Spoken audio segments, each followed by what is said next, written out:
Thank you, Mr. President. Mr. President, distinguished Council members, in 8 years of conflict, Syrians have lived through a litany of horrors. Hundreds of thousands of people have been killed, many more maimed physically and psychologically, and Syrians in the northeast and northwest remain in constant fear of yet another humanitarian catastrophe unfolding. Today, more than 8 in 10 people live below the poverty line, and nearly 12 million people in Syria continue to depend on humanitarian assistance. I would like to highlight 3 key areas of concern. First, on Idlib, where escalation of hostilities since February is reportedly causing civilian deaths and injury, as well as significant destruction of infrastructure.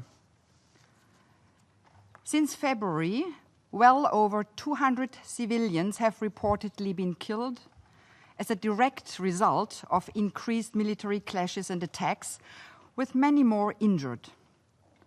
Fighting has also caused more than 120,000 people to flee to areas closer to the Turkish border. Civilian structures, particularly schools and hospitals, continue to be hit.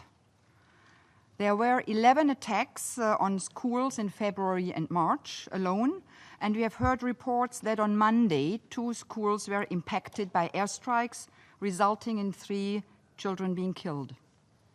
In addition, many schools in the area have been shuttered indefinitely due to the hostilities. We count on all parties, especially Turkey and the Russian Federation as guarantors of the de-escalation agreement, to rein in the current escalation and press all parties to the full implementation of the 17 September Memorandum of Understanding. In addition, it is critical as ever for all parties to respect international humanitarian law and to take all feasible precautions to avoid and minimize civilian harm. As the Secretary General said many times before, any large-scale military offensive in Idlib would come at an unacceptable cost in terms of loss of human lives and suffering.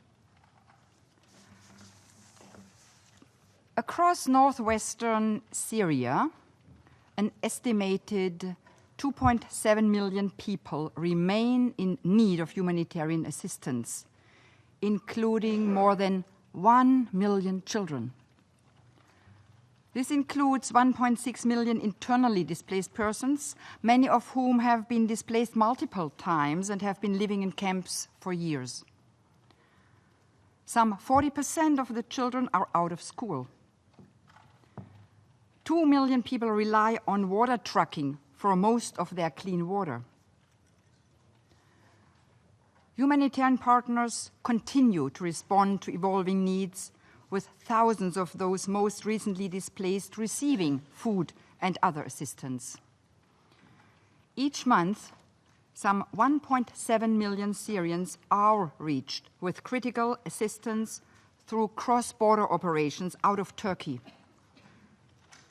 Ensuring this sustained humanitarian access is critical. Mr. President, second, I would like to highlight the situation in Al-Hol camp. We have frequently reported to this Council about the plight of those tens of thousands of civilians at the Al-Hol camp, 92% of whom are women and children. Most have been exposed to violence and trauma under ISIL. They are now living in extremely difficult conditions where they face a range of protection challenges and an uncertain and disconcerting fate. This includes the risk of being denied repatriation, rehabilitation and reintegration or a fair trial, or even the risk of becoming stateless despite having citizenship or a claim to citizenship. It also includes family separation and not knowing the whereabouts of family members, given the noticeable absence of adult males and adolescent boys over the age of 15 in the camp.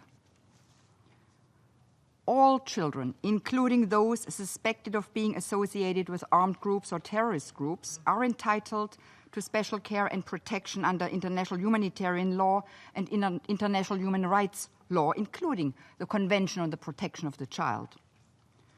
They must be treated first and foremost as victims.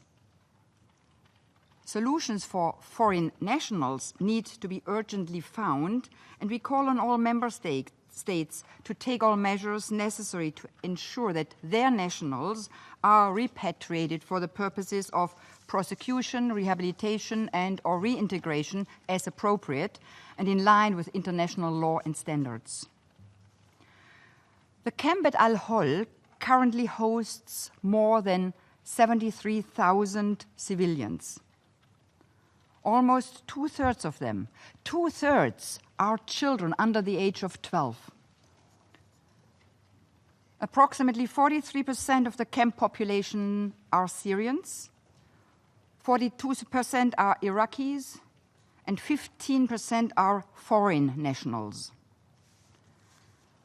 There are 458 unaccompanied and separated children, including 121 who remain in interim care centers awaiting family tracing and reunification. The humanitarian community in Syria is ensuring that all those in need at the camp receive humanitarian assistance without discrimination, according to humanitarian principles. This includes assistance to the foreign nationals in the annex part of the camp.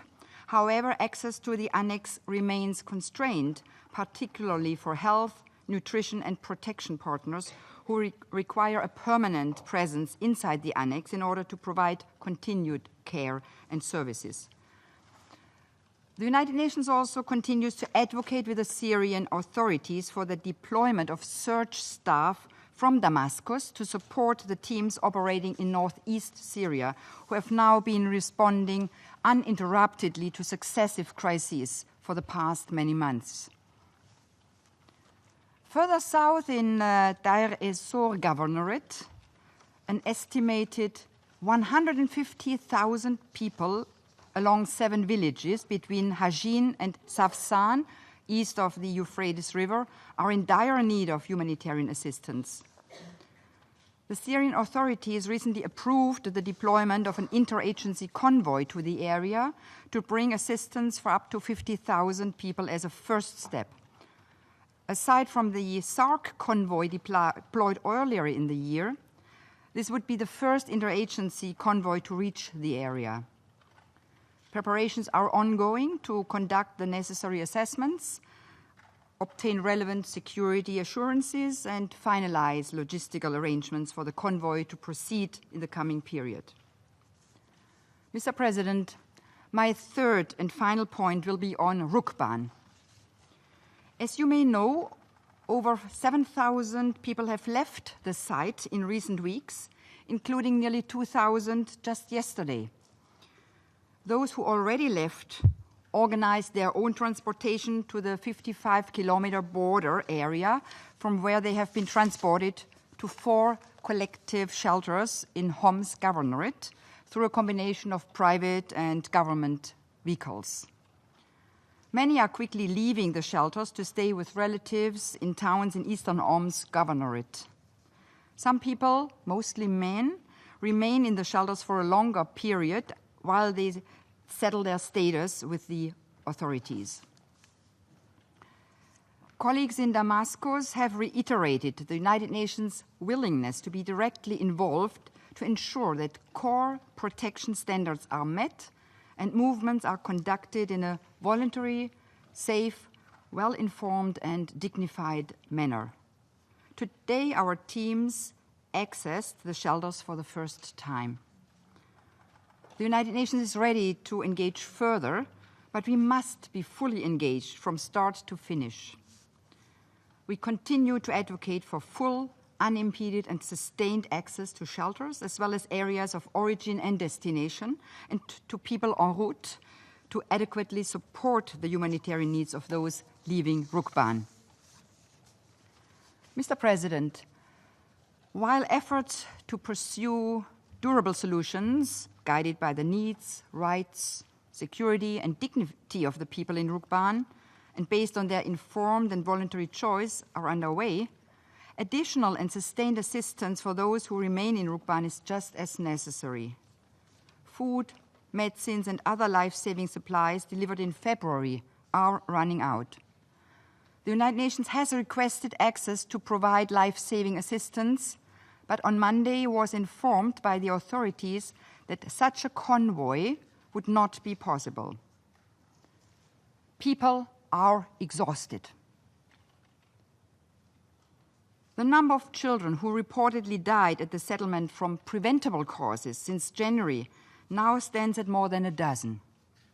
The deployment of a third humanitarian convoy to Rukban remains urgent to avoid the deaths of more children. Mr. President, as I have said at the beginning of my statement, the Syrian people have suffered a litany of horrors. Among those people who suffered the most and are still suffering today are those with disabilities. Those disabled before the start of the crisis often face heightened challenges, and many more become disabled as civilians have been heavily impacted through years of conflict, including those injured due to explosive remnants of war. In these settings, persons with disabilities are often excluded and highly vulnerable. Many lack access to health care and education and experience difficulties in meeting their basic needs. They also face specific protection and psychosocial challenges, including heightened risk of violence and abuse. We must do our utmost to support and protect persons with disabilities and to ensure that their specific and diverse needs are addressed, ensuring accessibility to activities and services, training of staff, and collecting disaggregated data. We, and I include OCHA's important role in this, we must do more to include persons with disabilities into our work, making sure that they and their representative organizations take an active part at every step of planning and decision-making processes. Nujeen Mustafa will speak to you in just a moment, and who I had the pleasure of meeting yesterday. She's not just an incredible advocate for those with disabilities in Syria, but she's an advocate for all those with disabilities in conflict settings, for women and for young people. She's an advocate for inclusive humanitarian action, and she's carrying with her an important message that we all benefit from hearing. Thank you very much indeed for your attention.